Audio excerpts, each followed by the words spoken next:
Please give a warm round of applause for Jay Black, everybody. Thank you, Jared. Well, I don't have a lot of time, but I want to start by telling you that I'm very excited to be here. Because this is not always my full-time job. At one point in my life, I had a day job. I taught high school English. Thanks to that one person. Is anybody here a teacher? Round of applause. We have a bunch of teachers. Okay, so you guys know, it's a cool job. But here's the weird part. I started teaching right out of college. And kids think you're an adult just because you're a teacher. But I was 21 years old. Anybody in here who's been 21? Or who knows someone who's 21? You know when you're 21, you don't know anything, right? So the kids would ask me serious questions. I would never know what to say. They're like, Mr. Black, my best friend's on drugs. What should I do? Like, hey kid, I don't know how to iron pants. Mr. Black, my parents are divorcing. What should I do? Last night, I got drunk and took a poop in a microwave.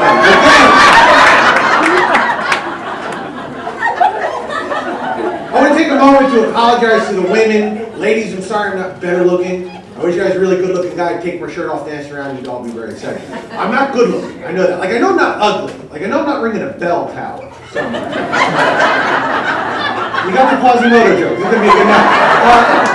But here's the thing. I know I'm not really good looking because women make a particular noise when they see a good looking guy. And ladies, back me up because I've researched the noise. And by the way, fellas, if you haven't heard the noise, you ain't good looking. I'm sorry. Just the way it works. Ladies, back me up when you see a good looking guy. It's the noise you make. Ready? You do this.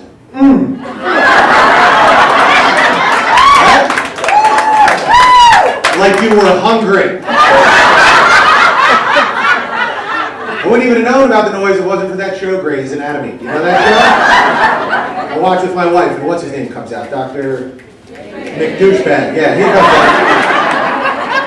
My wife was like, I'm like, what the heck is that noise? I've never heard. The only noise I've ever heard from a woman is, meh.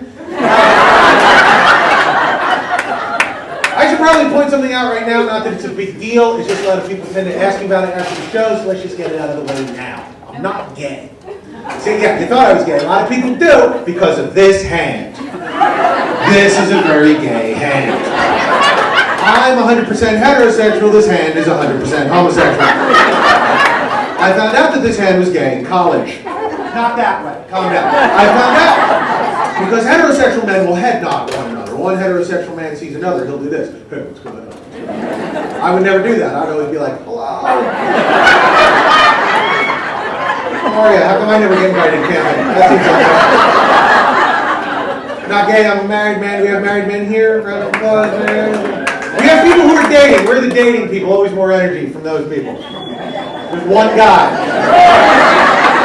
Very lonely man in the corner. Here's a little bit of advice for anybody who's dating. Don't have the conversation with your girl. How many people were you with before you were with me? You never have a good answer to this question. I asked my wife by accident. Because I found out when she was in college, she spent a semester in Ireland. Okay, this disturbed me because, ladies, I know you like the Irish guys. I've read your romance novels. Very rarely is it a guy with a gay hand from New Jersey. I said, my wife, when you were in Ireland, did you hook up with a lot of guys? And her answer was, don't worry about it. Not a good answer to that question. Because women have a particular kind of math when it comes to hooking up. If she says 2, it probably means 5.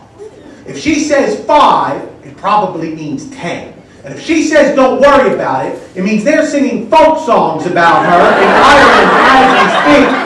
There is a statue of her in Dublin that boys touch for good luck when they turn 13. Speaking of other countries, I don't know if you guys saw this. Very recently, USA Today tried to find the world ranking in math. I want to find out which country in the world was best at math. I don't know if you saw it, but kids, we did not come in very high. We were 27 out of 30.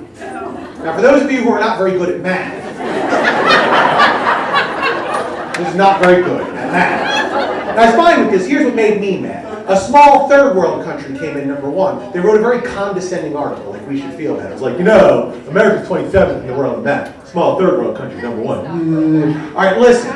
America might be 27th in the world in math, but you know we're number 1 in the world in? Places where you actually want to live. How about that? I'm just saying, other countries might have better math teachers than us, but you know what they don't have? Illegal immigrants, because nobody's trying to get into those countries. Nobody's on the border going, let us in, we don't care about the famine, we want to learn algebra, come on.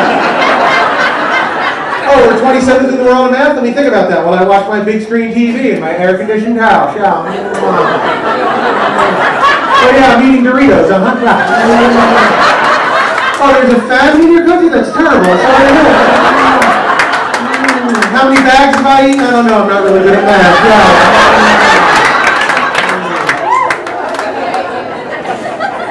Yeah. Don't get me wrong, though, kids. I'm not a political comedian. I hate all politicians equally. Right? This is the question that I have for probably half of this room is Democrat, half of this room is Republican. And the question that I always ask to all my Republican and Democrat friends is this: why? Why do you support any of these people? They're all horrible people. Picking out the best politicians like picking out the best Rob Schneider movie. You can do it, but at the end of the day, it's still a piece of crap. You understand, right? I hate them all, man. I can't vote for it. I look at our Congress and think we should not have the right to vote. Seriously, every member of Congress should be elected the same way we do jury duty. Random postcards in the mail. Like one day you just walk out to your mailbox, you're like, ah, hell! What? Well, apparently I'm Speaker of the House now. I gotta find a way out of this stuff. My God. People get mad at that joke too. They're like, Jay, that's a dumb idea. What if we did it and wound up with an unqualified Congress? Let me work through that sci-fi scenario and see what comes out the other side. I'm hoping you're enjoying this. I need the money for this job because I just had my first child. My wife and I just had her first. No, we don't know it's mine. But we're excited about what I'm excited about is first off, a lot of people say, Jay, did you want a boy or a girl? And I think when you find out ahead of time, I think you do find out. No. You don't think so? I think you do. You find out ahead of time. I'll tell you why. Because it answers little questions that you'll want to know. Little questions, right? Like, do you paint the bedroom blue or do you kill yourself? Important questions. Don't get mad, ladies. Let me explain. Here's why I don't want a girl. Ready? Here's why. Can you all see my lips? They're enormous and they're red, right? Looks like I'm wearing lipstick even though I'm not. These are what we call prison lips. It means that if I were in prison... Now my wife, I don't want to talk out of turn, my wife has amazing boobs. My wife is the kind of boobs that could convert an atheist. Like, I don't believe. Praise Jesus. I mean, they're ridiculous. Now here's what I worry about. What if I have a daughter that it hurts my lips and her boobs? Oh. Yeah, exactly. You know that little girl's coming home from the first day of 8th grade like, Daddy, guess what? I'm popular. Get in the basement!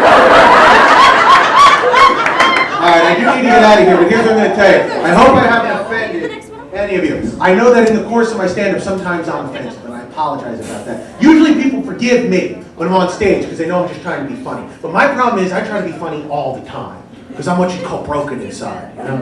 So I'm glad you can laugh because it's real hollow in here. But here's the thing. Here's a quick story of how I was kicked out of the nursery the day my son was born. It's not my fault. Here's what happened. My son comes out, they clean him up, they bring him to the nursery. I go back with just the nurse. My wife doesn't come because she's tired or whatever. Princess needed a nap, I guess. I don't know. So I'm in, I'm looking at my son for the first time. This is what he was doing. Please don't laugh because it was more beautiful than funny. This is what my son was doing.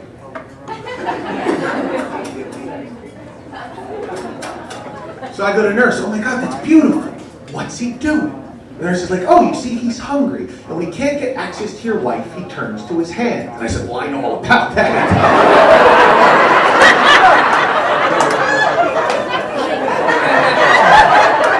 I'm glad you find it funny because she did not. You guys have been great. I'm Jay Black. Thank you for watching.